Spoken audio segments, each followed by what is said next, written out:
tulisane mung nyawa.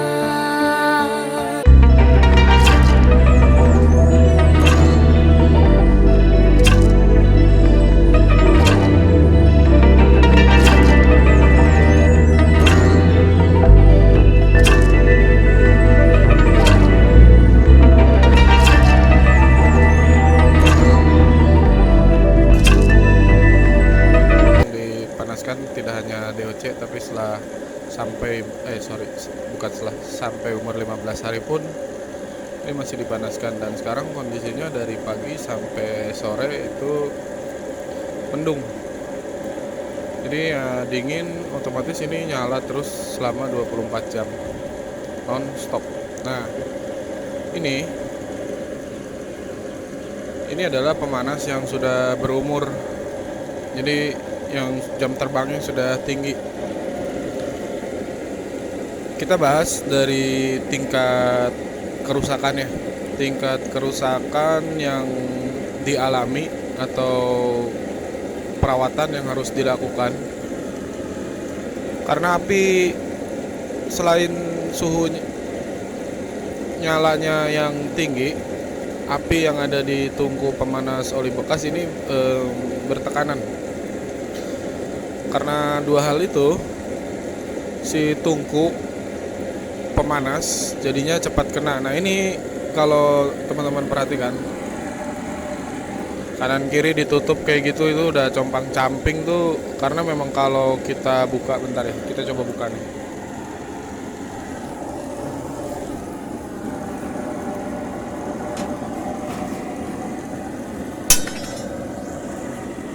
Nah, itu begitu kondisinya. Plat penutup juga sudah bengkok, terus si tungkunya juga udah bolong bagian atasnya. Apinya kan kenceng ditekan sama blower.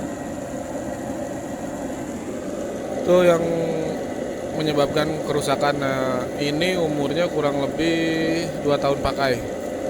Oke, 2 tahun pakai. Kalau kita bandingkan dengan pemanas lain yang jajannya lumayan high, itu lumayan tinggi. Ini untuk 2 tahun pakai hampir tanpa kendala. Kalau ini si blower keongnya ini udah lebih tua lagi. Memang kalau untuk blower keong nih enakan yang udah berumur kayak gini, jadi putarannya nggak terlalu kencang. Ini kalau putarannya lebih kencang lagi, lebih gede lagi apinya. Ini ngaruh nih, kita kecilkan di sini. Tuh, api kecil sementara debit oli gede karena ini lagi posisi dingin kan. Asap naik. Nah, jadi kayak gini nih. Aduh, nggak kelihatan ya di kamera. Ada sih asap. Nah, ini si asap ini karena volume oli lebih gede dari volume oksigen atau suplai anginnya. Tapi kalau kita besarkan di sini, nah, gede lagi, secara otomatis asapnya juga hilang. Karena yang dikhawatirkan orang-orang tentang pemanas oli bekas itu kan asapnya, wah gini nanti ayamnya gimana. Kita sudah pakai beberapa tahun, sudah jalan, ayamnya aman, performa bagus karena panas yang dihasilkan juga sangat mumpuni. Terus orangnya juga ya sehat-sehat aja.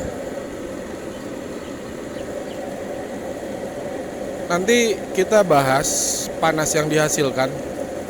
Jadi ini kita kalau untuk dataran rendah, untuk kandang di bawah 50 meter, kita berani main blower nyala terus tanpa intermittent. Jadi always on, pemanas jalan, dan itu tanpa tekor pemanas. Suhunya dapat gitu. Suhunya dapat.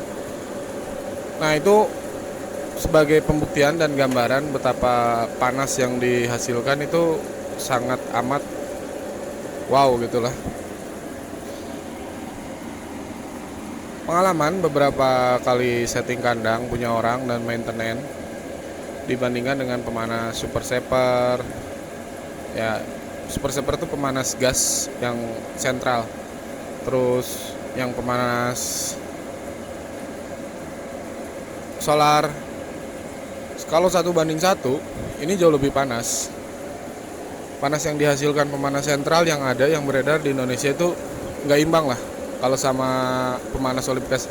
Ini sih bukan bukan muji-muji apa yang saya pakai gitu, tapi memang kita realnya di lapangan ya seperti itu.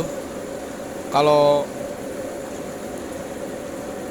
ya nanti di video berikutnya lah kita buktikan gitu. Kita ayam kecil tapi tanpa intermittent, kita lihat hasilnya apakah nyebar atau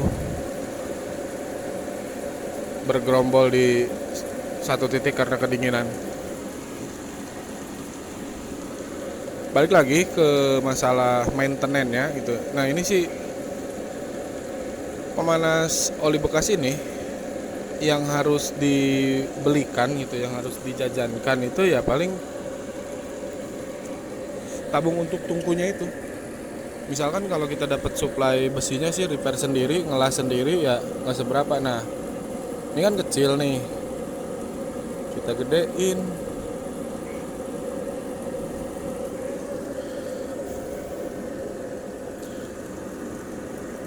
Udah cuma itu doang, biaya perawatan atau biaya maintenance untuk pemanas oli bekas selama kita pakai itu. Terus ada hal lainnya adalah keran nih. Keran yang model bulat gini. Ini sengaja, bukan sengaja ya, karena memang kondisinya gelap, cahayanya jadi kurang bagus. Tapi nggak apa-apa lah, yang penting kan audionya aja apa yang disampaikan mudah-mudahan masuk.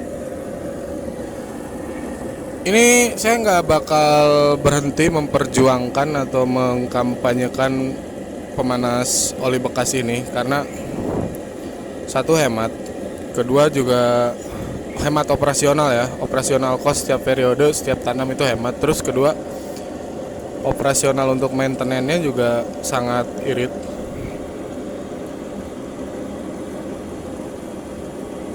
Ya kayak tadi ngomongin masalah jajannya, maintenance-nya, kalau misalkan repair tabung itu ya nggak lebih dari 300, nggak lebih dari 500 lah taruh secara kasarnya gitu hitungnya.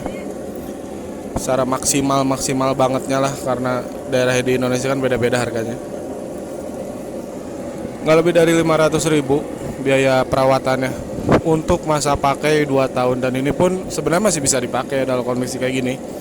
Cuma ada hal yang harus diburu di maintenance, bukan karena bolong-bolongnya itu, tapi karena kerak di bagian bawah sudah numpuk banget untuk ukuran 2 tahun. Makanya ya nanti kita sekalian ganti tabungnya dan kita lihat hasilnya seperti apa.